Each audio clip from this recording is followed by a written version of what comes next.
This is the Spyderco Yojimbo, which could be the best knife in Spyderco's lineup for you, or the worst, depending on what you need it for. The Spyderco Yojimbo is made in Golden, Colorado. Same place that Spyderco makes the Paramilitary 2. Their most common, most famous, most beloved knife. And if we compare it to the PM2, it is a little bit shorter and a little bit heavier. So this one is 3.2 ounces, 3.2 inches of blade, 0.2 of an inch shorter than the PM2, and 4 ounces on the handle, so about 1/10 of an ounce heavier than the PM2. Construction, actually let me get out my S30V version. So this is the stock S30V and black G10 here. And you can see, fit and finish is exactly what you would expect from Golden, Colorado. They don't put chamfers on the edges of their G10, but they round things nicely. This is a compression lock. That compression lock behaves just as you would expect. This one is not quite broken in yet, but easy to flick out, easy to either roll shut or with a little bit of break-in, shake shut. Got a big heavy blade here, which we'll get into, but all the screws are flush. The blade finishing is nice. The blade grind is nicely done. Fit and finish wise, it's Golden, Colorado, which is not attempting to, go with those narrow tolerances, but for a relatively complex handle design and a complex blade design with a hollow grind here, they've done everything just right. Now, the Yojimbo began its life as a fighting knife. It's designed by Michael Janich, who is now a full-time Spyderco employee. I think he has been for a while. And this complex handle design here, with all these different scallops, all this different shaping here, going from a wide front end to a very narrow butt, is designed to fit nicely in your hand in this grip, which it does. 2 fingers up in this front choil, and then these scallops sort of guide your back fingers there. This becomes a sort of reverse blade ramp. This swoop, your thumb fits very naturally there, or you can go back here onto the jimping if you need a little bit more space. This just fits nicely in the hand. If you want to flip it around and do a pull cut, it's, a little bit more awkward. This starts to, dig into your palm a bit, these scallops here, but it works. In a reverse grip, your sort of ninja grip there, same thing. Front 2 fingers fit right here, pinky and ring finger go right there. This is very natural. This is a very common grip in knife fighting, a very useless grip in EDC. But that's where the Yojimbo started its life. The Yojimbo 1 was even more extreme, with an even fatter front and a really narrow, really long tip. Now the benefit is that, like a lot of fighting knives, I said the same thing in my little Temperance 3 review, fighting knives tend to have exceptional ergonomics because they are meant to be held onto and used in adverse conditions. And this is no exception. This is ergonomically, just in the hand, in your standard grips here, this grip is extraordinary. This is as secure as a knife is going to feel in your hand, no matter how hard you push it. These weirdo ergonomics are great. The other thing that shows this fighting knife heritage is this blade. So this blade, 145 thousandths, which is the same as the PM2, and it carries that full stock thickness all the way out here. So if you compare this, I'll bring back the PM2. Despite being a shorter blade, this is a heavier blade than the PM2. If we look here across the top, you can see your PM2 starts as thick, but it's got a distal taper the entire way because it's got that full flat grind. The Yojimbo, by comparison, keeps that thickness all the way out until you start to get close to the tip, and then you can see the hollow grind starting to work there. So unlike most Spyderco knives, which have full flat grinds, this one is a hollow grind from here down, and that means it comes down to a very thin tip and a very thin edge. If I bring the PM2 up here, the PM2 does not have a fat tip, but this tip over here for the Yojimbo is significantly skinnier. In fact, some folks get a little bit nervous with how skinny their Yojimbo tip gets.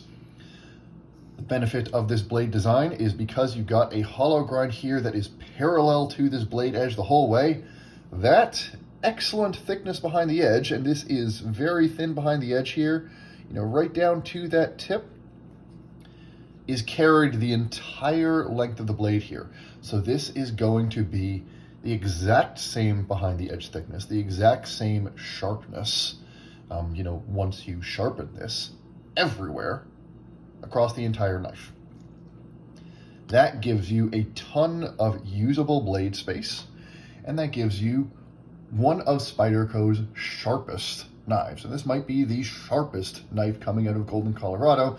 Again, once you put a standardized edge on it, it has the capacity to be an extraordinarily sharp knife. And then this Wharncliffe design, which is first and foremost designed by Janich to cut into flesh and things like that easily, that, you know, when you got it in your hands here, this blade edge is way below the pivot and it's flat, so it's meant that, you know, when you're slashing, it'll always catch whatever you're slashing at. It also has the benefit, if you've got, you know, a box or something that's coming in here, you can just drag that tip. And because you've got an evenly sharp edge the whole way, you can really, compared to something like the PM2, if you're trying to go into a box with the PM2, you got to get into the belly, and it's a little bit more awkward when you try to, you know, if you say you got a box here, you got to either get that tip way down, or you've got to drag the belly through, and there's a little bit more risk of, you know, dipping into the box, or, you know, anytime you're trying to cut something on a flat surface. X-Acto knives are like this, box cutters are like this, these are all Wharncliffe blade shapes with a flat edge, because for utility cuts down on a flat surface, or when you just want to cut where you're just really using that edge and you're not going into the thickness of the blade, where you're just cutting with the edge, not passing the blade through material, Wharncliffes are exceptional.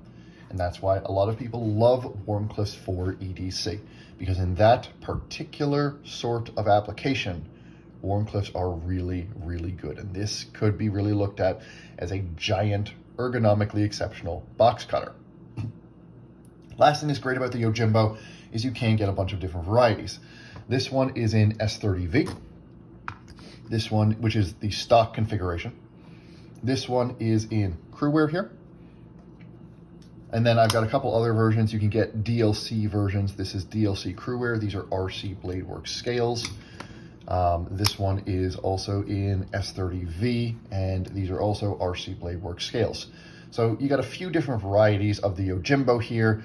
The S30V is your stock commonly available version. The crewwear versions, this one is Smooth G10, is from Knife Center.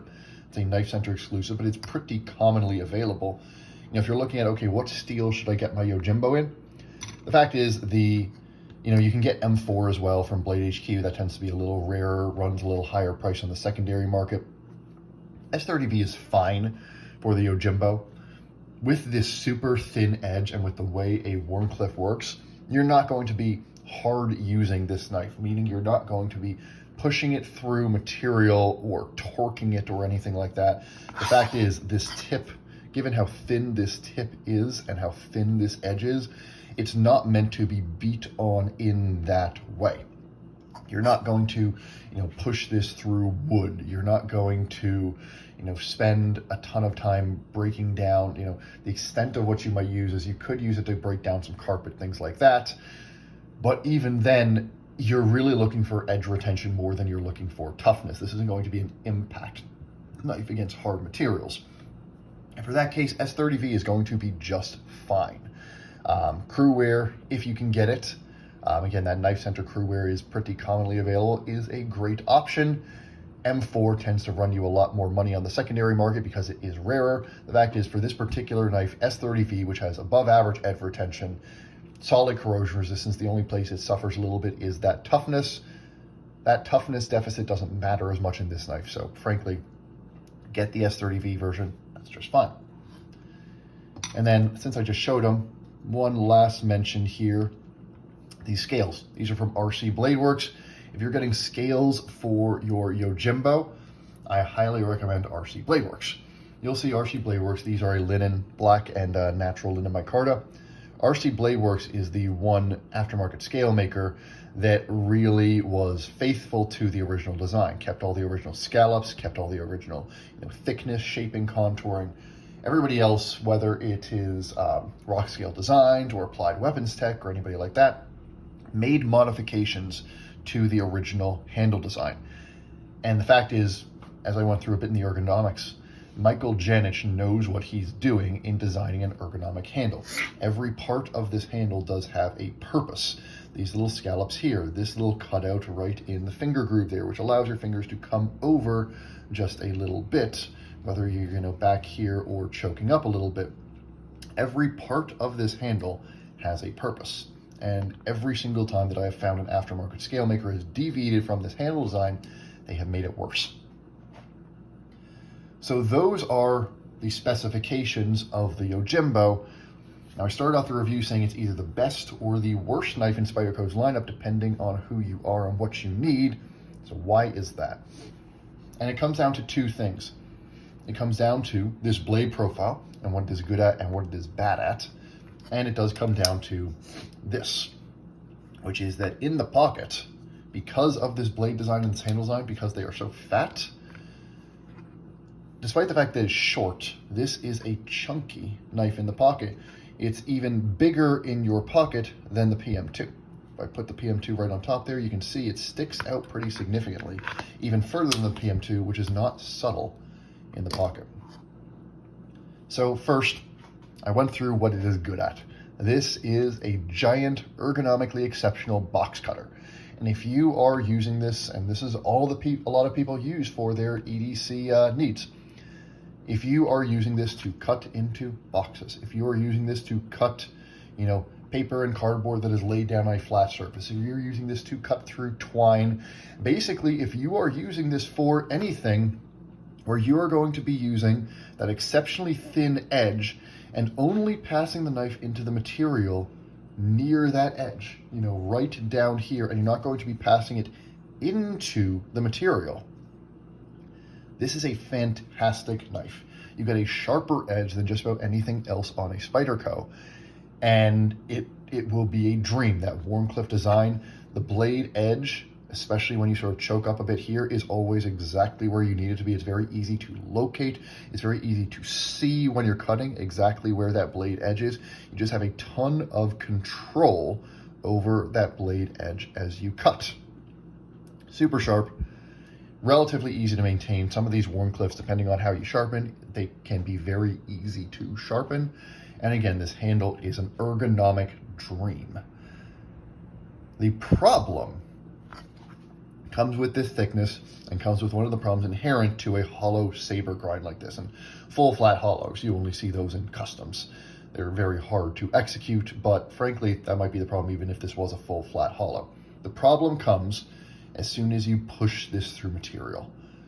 When you start to push this through material, this hollow grind does fatten up very quickly when you start to get right around here up to this flat. And so if you are pushing this knife through material like you would be if you're, say, cutting down a cardboard box, and you're using any more than this tip here, this knife will get gummed up on whatever you're passing through like nobody's business. If I compare this to the PM2 full flat grind, so it evenly goes from the edge all the way up to this 145 thousandths thickness here.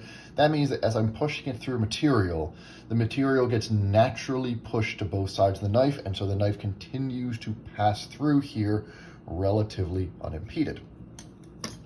When instead I use this here with the hollow grind, the material will get cut by that edge, and then as soon as it starts to go here, this hollow grind will catch whatever you're pushing through. And when I'm breaking down boxes with this, this feels like trying to break down boxes with a sharpened brick. There is no knife, frankly, that I have ever used. I don't quite understand how it is so bad. There is no knife I have ever used passing the knife through material that it is more difficult than this. There have been multiple times that I've had the Yojimbo in my pocket. I've been breaking down cardboard boxes for some reason or another, and I have literally been using the Yojimbo, stopped and given up because it is so difficult to cut through those boxes, so much more difficult than it needs to be, and gone to get a different knife, even if it means like going home or finishing the job later, because this knife sucks at anything where you have to pass the blade through material. This hollow grind and that flat there means that whatever you are passing through is going to get caught right at the lip of that hollow grind, and you're basically just pushing, a flat 145,000 stock through whatever you are trying to pass it through.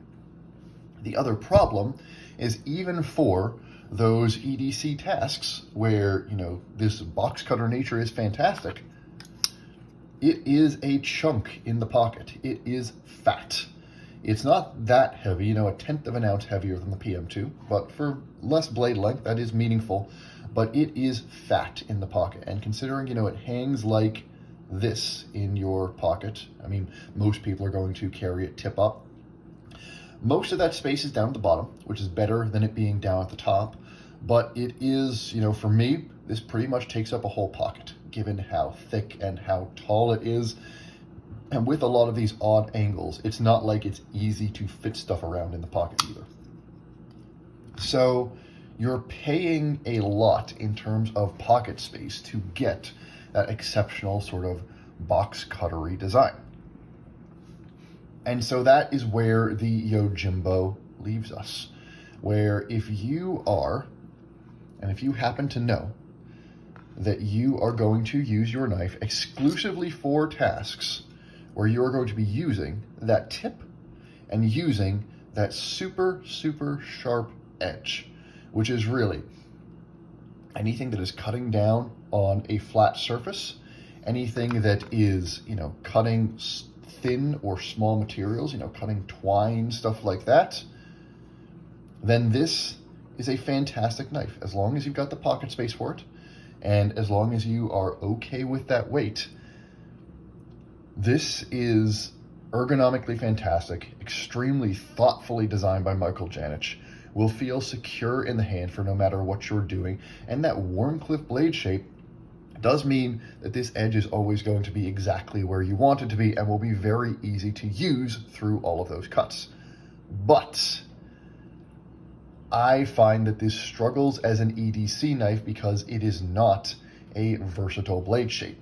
Wharncliffes naturally do not, as you pass through materials in addition to the hollow grind, this blade angle does not naturally change as your hand arcs through the material. As you are, coming down and going through a box like this, you compare this to a PM2. With belly here, this is why folks like belly. As you cut with a knife with belly, the edge sort of naturally adapts to where you're cutting, so that edge follows your cut with you. And so as you pass it through material, the edge is always sort of feels like it's consistently in the right spot. This one here, as you pass it through material, that edge is staying in the same place, so your two options are either fix your wrist and try to cut down like this, again, great for utility cuts, not as good for passing through stuff, or deal with the edge angle consistently changing relative to your material because that edge is flat. And so the Yojimbo struggles at a lot of tasks that more traditional blade shapes do just fine. Even if I compare this to a sheep's foot, you still have some belly on that sheep's foot, which helps you go through that material. And so the conclusion with the Yojimbo is that if you know that you are using it just for those tasks that this blade shines in, it is extraordinary. It is ergonomically phenomenal. The blade shape does really, really well. The grind is interesting, unusual for Spyderco, and super effective at those tasks. But if you are using it for a range of tasks and you know you're going to need to pass this blade through material, you're going to wish you had another knife in your pocket. And one of the things I look for in an EDC knife is versatility. I want to know that the knife that I'm carrying in my pocket is going to be able to do at least a good job at whatever I end up needing it for, so I don't need to carry two knives, or I don't need to go get another knife. And the problem is, this is a knife that is exceptional at some things, but absolutely sucks at some other things. And to me, that makes it less good as an EDC knife than a lot of Spyderco's more traditional designs. So it's really going to come down to your preference. If you are one of those people that knows that the tasks this knife is good at is all you're going to be using it for, Get it, you will love it. And a lot of people really do love their Yojimbos. And the fact is, you've got varieties to choose from. You've got good aftermarket scale support. And the price is not that bad. You're in the $200 range retail. It's a little more than $200 after Spyderco's price increase, I believe. But on the secondary market, you can get these in the $100 to $200 market, $120, $150, things like that, depending on the condition. So it's not an expensive knife. You're in the same price range as the PM2, a little cheaper on the secondary market because there's less demand for these. You can get different varieties. There's lots of aftermarket scale support. It's got all the benefits of a mass-produced Spyderco. So get it for those tasks, but do not expect this knife to be as generally useful as your PM2, as generally useful as your Native, as generally useful as a Chris Reeve, anything like that with a more traditional blade shape. It's just not. And so for me, that has made the Yojimbo a knife that I have not wanted to carry because of how badly it performs at certain sorts of tasks, despite the fact that it does so many things so very, very well. And that's sort of where I land with the Yojimbo. I'm not even going to say it's a flawed knife because the knife is doing exactly what it is intended to do. Michael Janich did not design this as a versatile everyday carry knife. He designed this as a fighting knife that probably with Spyderco's influence could do some EDC tasks. And he succeeded at his design.